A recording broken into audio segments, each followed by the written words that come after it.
اسی دور میں عرب کی ایک مشہور ہستی کا نام تھا قاصہ بن کلاب۔ ایک روایت کے مطابق قاصہ بن کلاب کا لقب قریش تھا، جس کی وجہ سے ان کی آل اولاد کو قریش کہا جانے لگا۔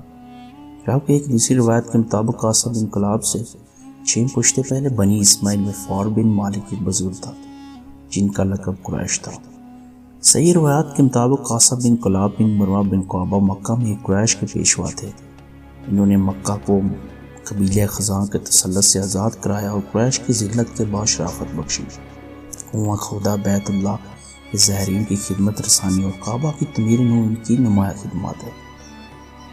خانہ کعبہ کی تولید ایک ایسا شرف تھا جس کی وجہ سے قاصہ بن کلاب اور ان کی اولاد کو نہ صرف مکہ بلکہ پورے جزیرہ نما عرب میں بھی ایک خصوصی عزت و سعادت حاصل ہو گئی تھی، اور پھر اسے قریش اعلیٰ قاصہ بن کلاب کے خود کو اس قابل بھی ثابت بھی کیا۔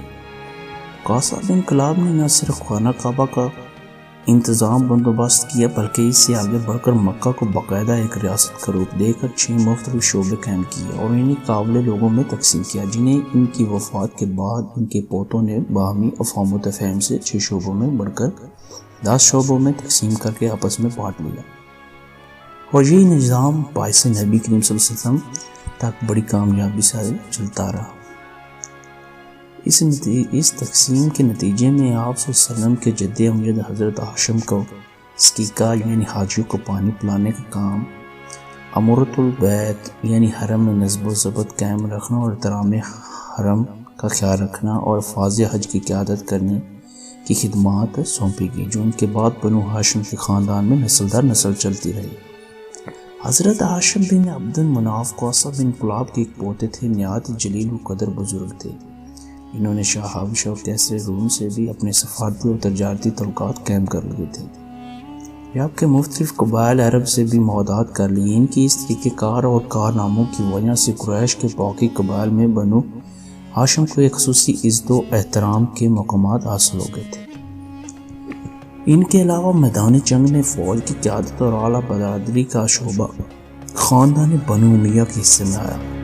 لشکر قریش کا سپہ سالار بنو امیہ سے ہی ہوتا تھا، چنانچہ حرب جو کہ حضرت ہاشم کے بھتیجے ہیں امیہ کے بیٹے تھے، ان کو اور ان کے بیٹے حضرت ابو سفیان اسی وجہ سے قریش کے لشکر کی قیادت سونپی جاتی تھی، جبکہ حضرت ابو بکر رضی اللہ تعالیٰ عنہ کے قبیلہ بنو تمیم بن مروہ کو اشناق یعنی دیوانی اور فوجداری عدالت، جیت و جرمانی کی وصولی اور تعین کی ذمہ داری سونپی گئی۔